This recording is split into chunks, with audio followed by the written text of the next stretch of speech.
the dark recall this moment after moment. The true heart arises time after time. There is nothing but this absorbing world sounds awakens the Buddha right here. This Buddha, the source of compassion. This Buddha receives only compassion. Buddha, Dharma, Sangha, just compassion. Thus the pure heart always rejoices. In the light recall this, in the dark recall this. Moment after moment the true heart arises. Time after time there is nothing but this absorbing world sounds awakens the Buddha right here. This Buddha, the source of compassion. This Buddha receives only compassion. Buddha, Dharma, Sangha, just compassion. Thus the pure heart always rejoices. In the light recall this, in the dark recall this. Moment after moment the true heart arises. Time after time there is nothing but this.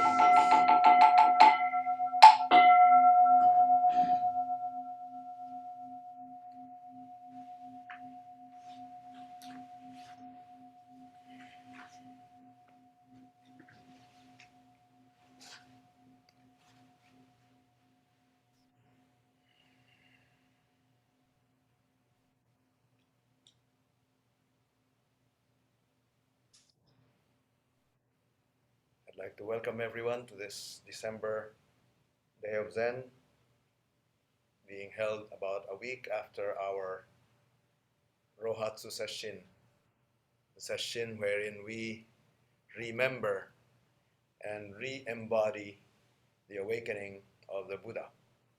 So the glow of that session is still with us for those who participated, and I trust that it also exuded to the other Sangha members.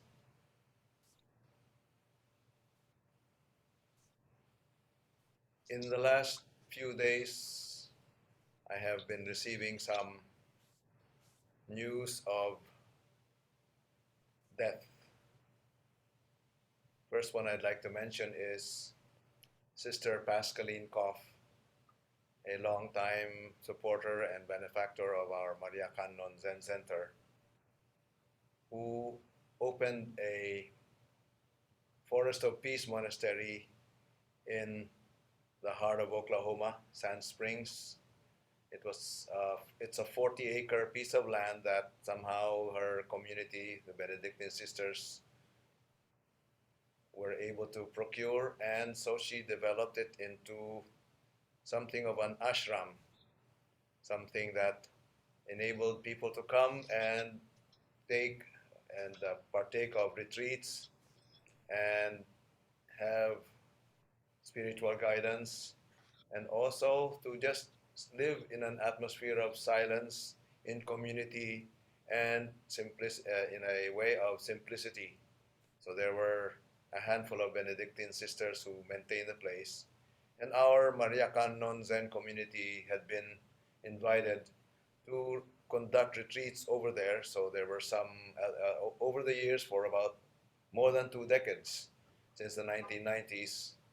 I had been going there, and several members of our MKZC community, and Helen, of course, was the monitor in charge of all of the logistics. So we really owe a lot of gratitude to Sister Pascaline, who enabled and who saw through the little to the development of our little Sangha.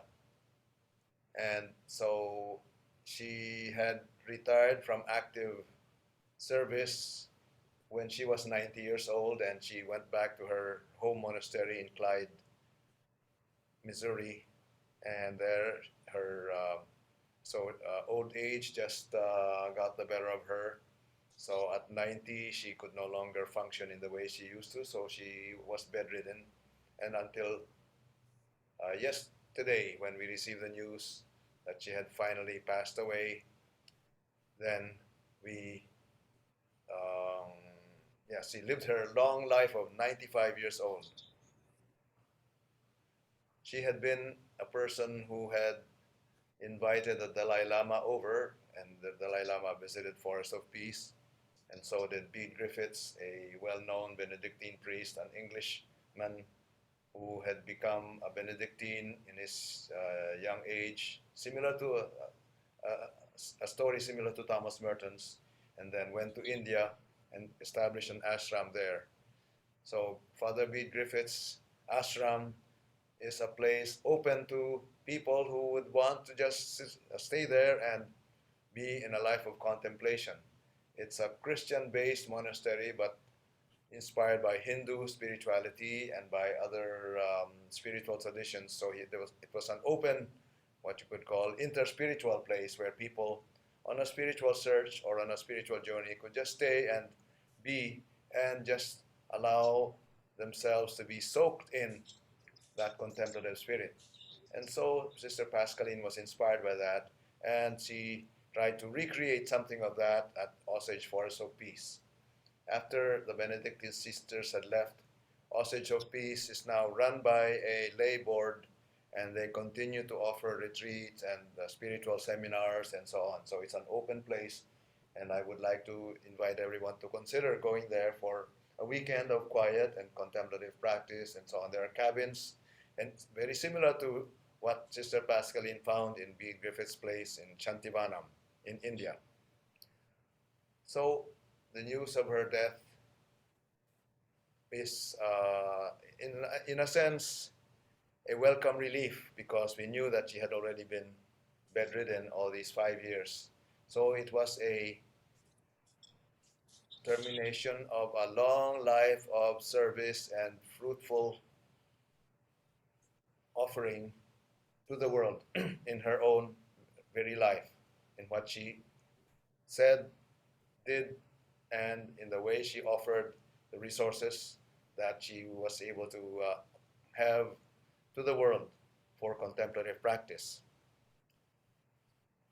And so in that regard, I am inspired to offer a koan from our collection of koans in the Zen tradition, whereby a Zen master is already aging and he is on the verge of his own biological death. This is Master Matsu, or in Japanese pronunciation, Baso. This is a case that comes in the third, at the third case of the collection known as Blue Cliff Records, that is entitled Master Ba is Ill. A monk asked Master Ba, Master Matsu, "How are you feeling today?" And Master Ba replied, "Sun-faced Buddha, moon-faced Buddha." A very intriguing response to a question, "How are you today? How are you feeling today?" But as you know, these Zen exchanges are not literal recordings of what Master said, but they are devised for later practitioners to be able to enter into the spirit of Zen. Or perhaps you could take it literally that that was exactly what Master Ba had responded to in order to help the questioner enter into the world of Zen. Sun-faced Buddha, moon-faced Buddha. And one would ask, what's that all about? Well, in its literal meaning, sun-faced Buddha in the cosmology of Mahayana Buddhism is a Buddha that is said to have had a biological life of 1800 years. So a Buddha with a long, long life, shining, sun-faced, resplendent throughout the universe, a Buddha. And then there's moon-faced Buddha, who is a Buddha that is said to have had a life of 24 hours. Moon-faced Buddha, yet fully a Buddha, resplendent like the shining moon. And the point there is, if you put it conceptually, Whether you live a life of 1800 years or a life of 24 hours, the fullness of Buddha is right there. And that's the invitation for us in our path of awakening to take that as a hint for what this path is all about. Sun-faced Buddha, moon-faced Buddha. But in order to offer some more inner ways of appreciating that koan, I'd like to again mention another person who is within our circle who has just been given the announcement that she is going to die soon. This is Carol Gilles Brickell, the wife of our Sangha member Ed Brickell, who comes here every now and then when he's able. And in the past 3 years or so, he had been less able to because he was taking care of his wife Carol, who had contracted cancer, and she was battling cancer and getting treatment and so on. So finally, last few days, she was told at the hospital that the treatment is no longer effective. So knowing that her life on earth is now about to find its termination, she wrote a Facebook message to her friends. And I'd like to read to you parts of that message because it is relevant to what we are looking at. Sun-faced Buddha, moon-faced Buddha. This is what Carol Brickell writes. I have an update for you, and you may want to read this when you have a quiet moment. My cancer has suddenly and aggressively spread to my bile ducts and liver, and after 3 procedures and excellent work by the best doctors in Dallas, there is nothing more that can be done. And since we can't bring my liver numbers down in my blood work, I'm not able to take my targeted cancer treatment pills. They would be too toxic. So I have entered into hospice care. I am at peace about this. Those are the words that stood out for me as I was reading this. I am at peace about this, and that peace that Carol now experiences is still resonating in me as I read this, and I'd like to share that with you. All lives have a beginning, middle, and end, and I've been lucky. The beginning of my life was wonderful due to loving parents and extended family. The middle of my life was incredible because I married the best husband you could wish for, and we raised 2 amazing daughters. We struck gold regarding our sons-in-law. You may have heard me mention our 4 grandchildren who are quite grand. I also feel lucky because since my diagnosis, thanks to recent treatment options, I've had 3 bonus years, which gave me an opportunity to spend more time with family, start a career coaching practice, and fulfill a lifelong dream of taking art classes. Do I wish I had more time? Sure I do. But our time on earth is finite, and it's up to us to make the most of the limited time that we have. It's important to spend time on things that bring joy to ourselves and others. And I want to die well. I want my family to know that I love them and I am proud of them. And I want to make my ending as easy as possible on them. And I hope they can also see that I feel that this has been a wonderful life from beginning to end. And that is something beautiful. And in the end, love is what counts. Thank you for all the love and support. Carol Gilles Brickell. I don't need to comment on that, but just to convey that as a very direct and concrete example of sun-faced Buddha, moon-faced Buddha. Another person in our inner circle also contacted Maria the other day.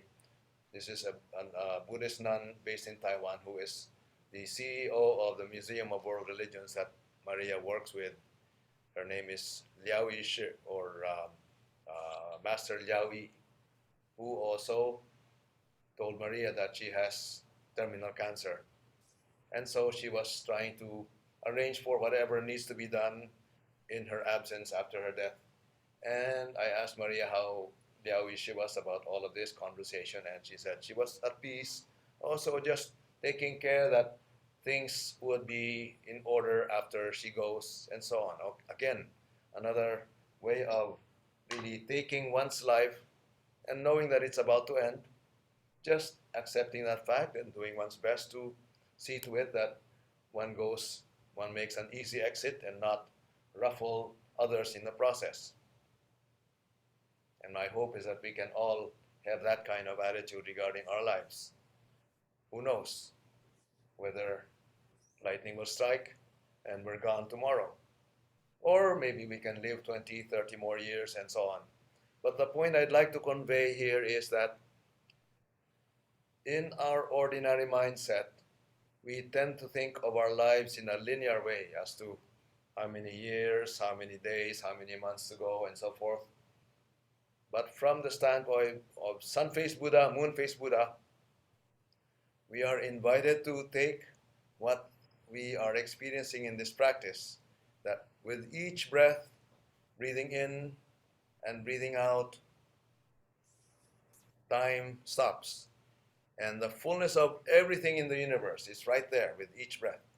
Breathing in, breathing out. Breathing in, breathing out. And then during our kinhin or walking meditation, we are invited to walk slowly and deliberately so that with each step, we are able to relish and truly experience and savor the fullness of each step and not be worried about how am I going to take the next step. The next step will come in the most natural way. So the main invitation for us is to really live each step so that we are there in the here and now, each moment of our life. So those two examples, breathing in and breathing out, and taking a step, another step in kinhin, are simply moments. And by moment, I don't mean a point in linear time, but a moment, a fullness, wherein we are invited to experience our life to the full. And so goes with everything that happens in our lives from the time we wake up, brushing our teeth, washing our face, going to breakfast, going to work, until the time we are now ready for bed.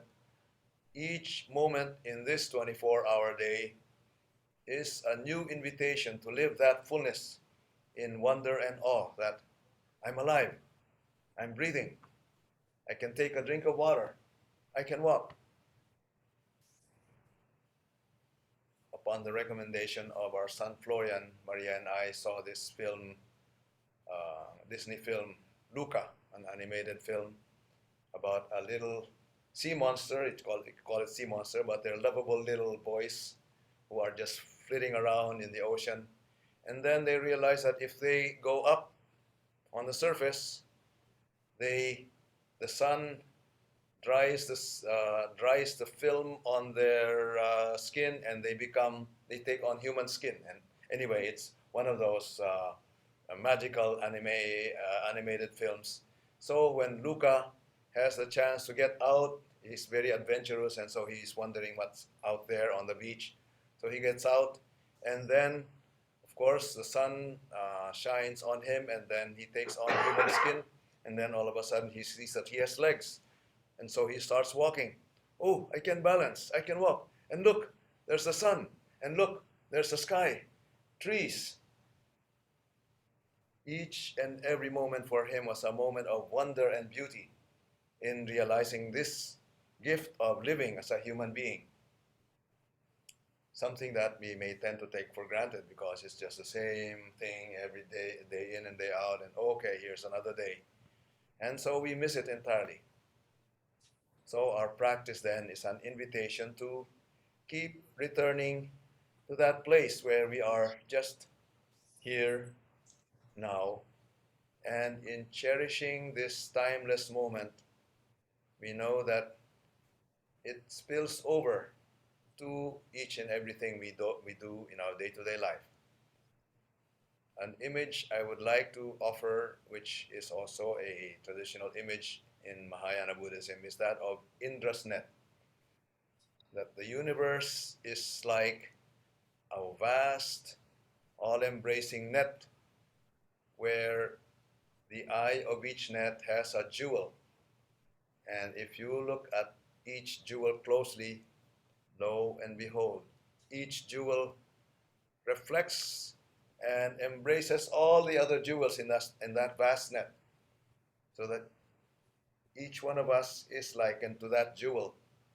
So if you really learn to see with the eyes of this practice from that point of view, not in the subject-object mode and not in the mode of linear time, but from the mode of that stillness of samadhi, that stillness of that singular moment when everything is just here, we will see that there is nothing excluded from this moment, and this very experience that we're having is the whole universe jutting out and showing itself. Look how wondrous. So every moment of our lives is that opportunity to experience that. And as we realize that, we realize how much a gift this is. And so, just as Thomas Merton saw people walking in front of him at the corner of 4th and Walnut and saw that they were all bathed in the sunlight and glorious in their pristine beauty, when we realize that, we would just be able to embrace one another in harmony, and we would be able to see that each and every one of us is really an infinite gift that is being given to one another. So the invitation of sun-faced Buddha, moon-faced Buddha is not just about, okay, you're whatever linear length of time you may live, that's fine, live it fully. That's fine. That's a good lesson for that. But it invites us to something deeper, namely that each moment of this life of ours on earth is an opening to realize the fullness, whereby we see how we are embraced by the whole universe, and that we are also invited to embrace back. And in embracing back, that's not something abstract, but we see the woundedness of this world. We see so many things that are in need of being addressed and being straightened out, so we can offer ourselves in the task of healing this wounded world, knowing that it's coming not from a sense of my lack, so that I need to do this so that I can be recognized, but from a sense of effusiveness, of giving that gift, realizing the wonder and beauty of it all, so that we may be able to share that, and others may be able to also realize that wonder and beauty that is given to each and every one of us in every situation that we may be placed in. My words fail. I try my best to really offer words in a way that might point to that spark in you that will realize this. So that is my hope. And we will now again recite our chants of boundless compassion. And if you have ears to hear, allow that chant to really resonate and know that it's talking about you. Let's now enter into our chant. Boundless compassion, absorbing world sounds, awakens a Buddha right here. This Buddha, the source of compassion. This Buddha receives only compassion. Buddha, Dharma, Sangha, just compassion. Thus the pure heart always rejoices. In the light recall this, in the dark recall this. Moment after moment the true heart arises. Time after time there is nothing but this. Absorbing world sounds awakens a Buddha right here. This Buddha, the source of compassion. This Buddha receives only compassion. Buddha, Dharma, Sangha, get compassion. Thus the pure heart always reaches. In the light recall, in the dark recall, this moment moment after moment, heart arises, time after every time, time there is this nothing but this absorbing world sound so awakens a Buddha right here. This Buddha, the source of compassion. This Buddha receives only compassion. Buddha, Dharma, hunger, just compassion, stop pure heart.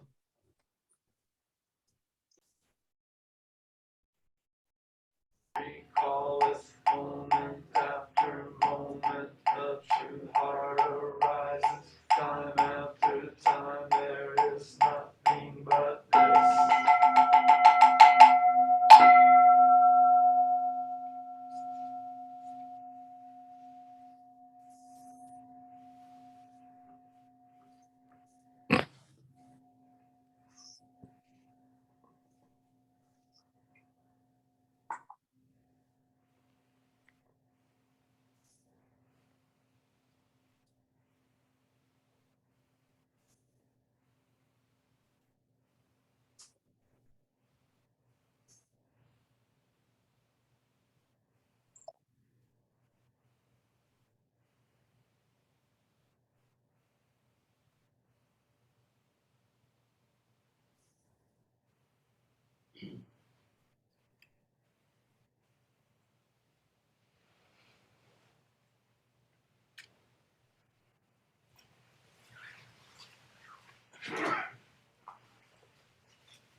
sit facing the wall.